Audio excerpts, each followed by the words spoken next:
Assalamualaikum warahmatullahi wabarakatuh. Kepada yang terhormat Bapak Yaris Adial Fajrin SHMH selaku dosen pengampu di mata kuliah Hukum Acara Pidana Khusus kelas E. Perkenalkan, nama saya Miranti Amelia Pari dengan NIM akhir 332. Di video kali ini, saya akan mempresentasikan materi terkait asas lex specialis derogat legis generalis dalam sistem peradilan pidana untuk memenuhi tugas kedua saya, dan saya akan mempresentasikannya memakai PPT dalam beberapa slide seperti ini.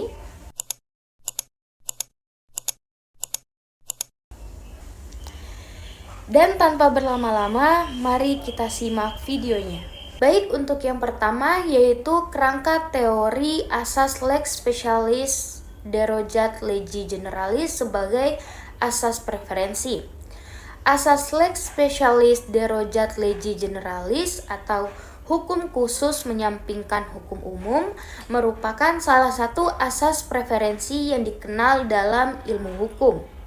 Asas preferensi adalah asas hukum yang menunjuk hukum yang dimana yang lebih didahulukan untuk diberlakukan jika dalam suatu peristiwa atau hukum terkait atau terlanggar beberapa aturan. Purnadi Purbacaraka dan Soerjono Soekanto mengatakan bahwa maksud dari asas ini adalah bahwa terhadap peristiwa khusus wajib diberlakukan undang-undang yang menyebut peristiwa itu. Walaupun untuk peristiwa khusus tersebut dapat pula diberlakukan undang-undang yang menyebut bahwa peristiwa yang lebih luas atau lebih umum yang dapat mencakup peristiwa khusus tersebut. Dan sementara itu, Edi O.S. Hyarie mengemukakan bahwa dilihat dari perspektif politik hukum pidana atau penal polis, eksistensi asas lex specialis derogat legis generalis sebenarnya merupakan asas hukum yang menentukan dalam tahap aplikasi. Tahap ini merupakan tahap penerapan peraturan perundang-undangan pidana yang telah dilanggar terhadap peristiwa konkret atau ius operatum melalui proses penegakan hukum. Oleh karena itu, asas lex specialis ini bisa menjadi penting bagi aparat hukum ketika akan menerapkan peraturan perundang-undangan pidana terhadap perkara pidana yang ditanganinya. Dalam bidang hukum pidana, asas lex specialis derogat legis generalis dinormalkan dalam pasal 63 ayat 2 KUHP yang menentukan bahwa jika suatu tindakan masuk ke dalam suatu ketentuan pidana umum tetapi termasuk juga dalam ketentuan pidana khusus, maka hanya yang khususlah yang diterapkan. Artinya, jika terjadi suatu tindak pidana yang melanggar dua ketentuan hukum atau lebih, yang salah satunya adalah ketentuan hukum pidana umum dan yang lainnya adalah ketentuan hukum pidana khusus, maka ketentuan hukum pidana khususlah yang dikenakan kepada pelakunya. Yang di slide selanjutnya yaitu 2. Gabungan tindak pidana atau Samenlob van Strafbeveten. Penerapan asas lex specialis derogat legis generalis dalam hukum pidana terkait dengan pranata hukum gabungan atau perbarengan tindak pidana yang dinamakan Samenlob atau konkursus. Hal ini disebabkan pengaturan asas tersebut berada dalam bab 6 buku 1 dengan judul Gabungan Tindak Pidana.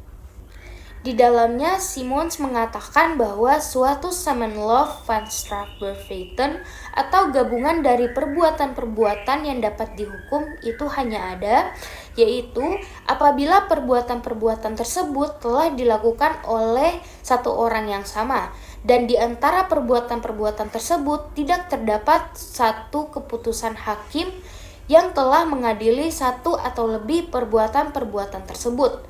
Dalam keadaan demikian, akan terjadi pemberatan pidana yang disesuaikan dengan ajaran Samenlob terhadap berbagai bentuk konkursus tersebut. Dalam doktrin hukum pidana dikenal 3 macam bentuk summon law atau concursus, yaitu 1. Concursus idealis atau indexes summon law, sebagaimana yang diatur dalam pasal 63 ayat 1 KUHP.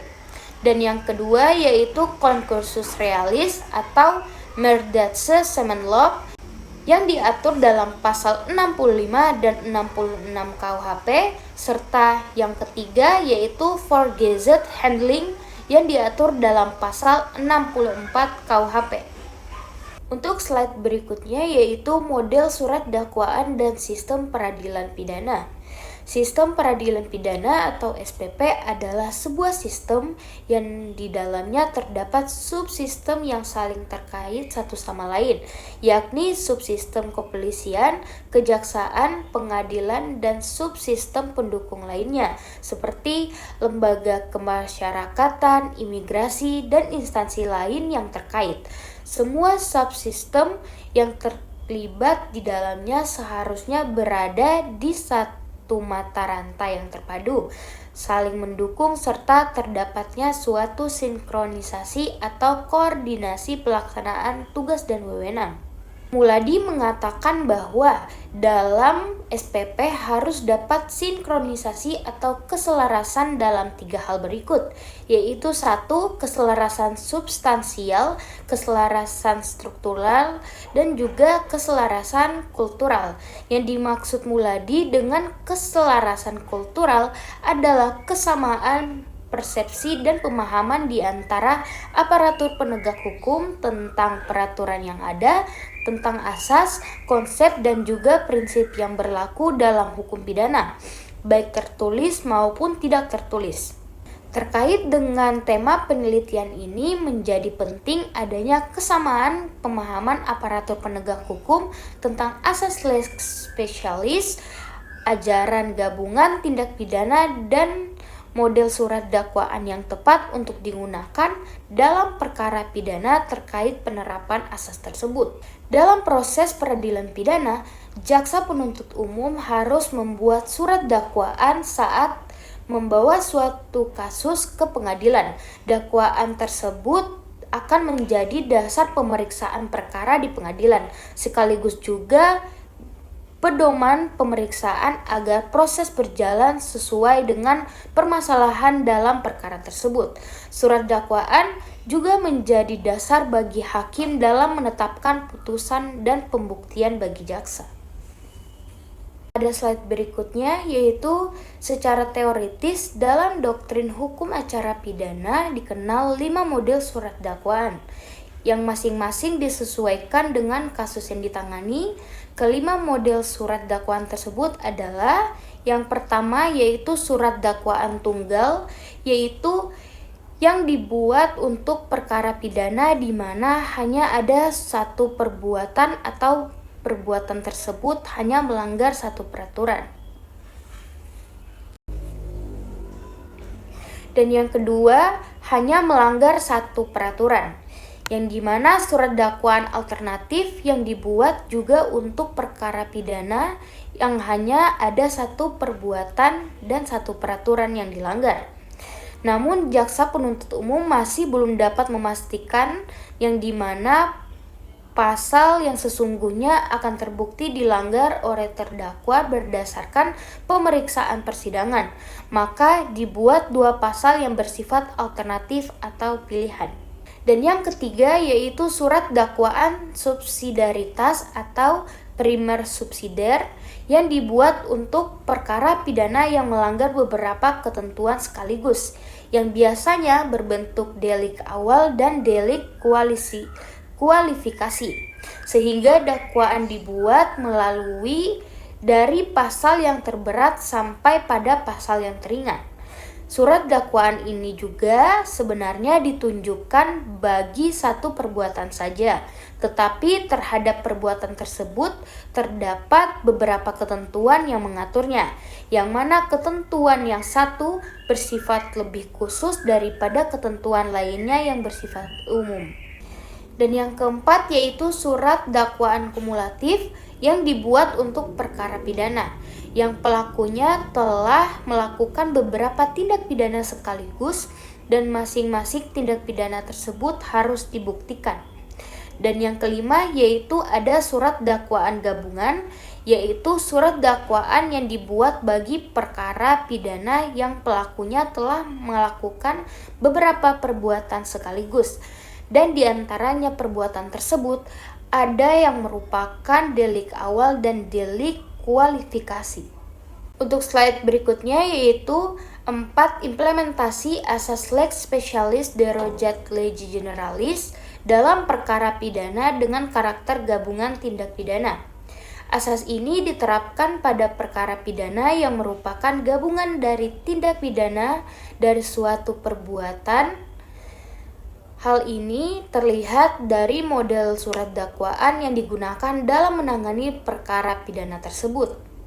Bagian terbesar perkara ditangani dengan model dakwaan subsidiaritas dan kumulasi terhadap perbuatan yang merupakan gabungan tindak pidana dari satu perbuatan, baik yang melanggar ketentuan umum atau delik pokok dan ketentuan khusus dalam KUHP atau delik yang dikualifikasi maupun delik yang lebih ringan, atau yang melanggar ketentuan umum dalam KUHP dan ketentuan khusus di luar KUHP, ataupun yang melanggar dua ketentuan khusus di luar KUHP. Dalam perkara pidana yang melanggar ketentuan umum dan khusus dalam KUHP, selalu didakwakan dengan dakwaan subsidiaritas, primer dan subsidiar. Dakwaan primer menggunakan pasal delik yang dikualifikasi, sedangkan dakwaan subsidiar atau lebih subsidiar dikenakan ketentuan umum atau delik pokok.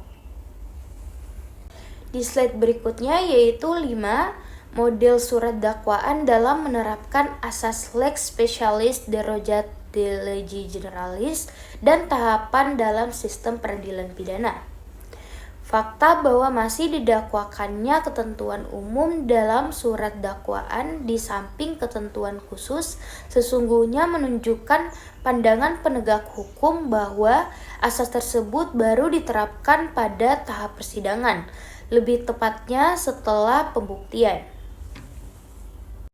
Kondisi ini berbeda dengan temuan pada tahun sebelumnya, bahwa lebih banyak penegak hukum yang berpandangan bahwa asas ini diterapkan pada tahap penyidikan.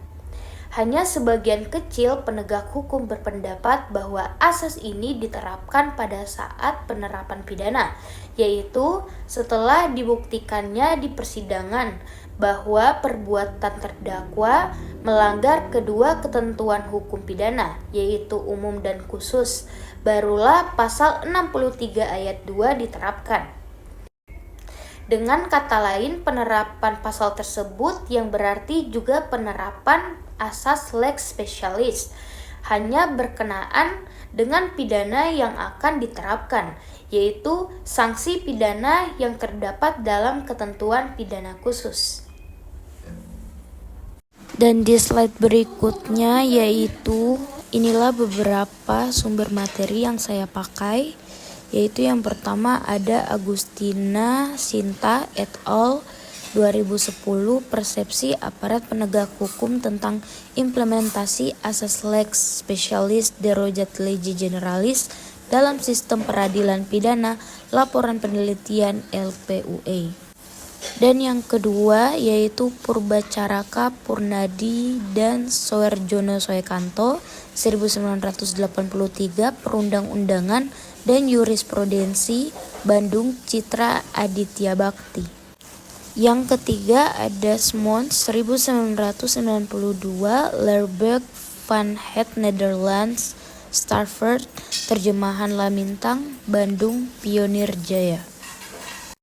Dan yang berikutnya yaitu Hiarie edi OSDKK 2009 Persepsi dan Penerapan Asas Lex Specialis Derogat Legi Generalis di Kalangan Penegak Hukum, Laporan Penelitian Yogyakarta, Fakultas Hukum Universitas Gadjah Mada.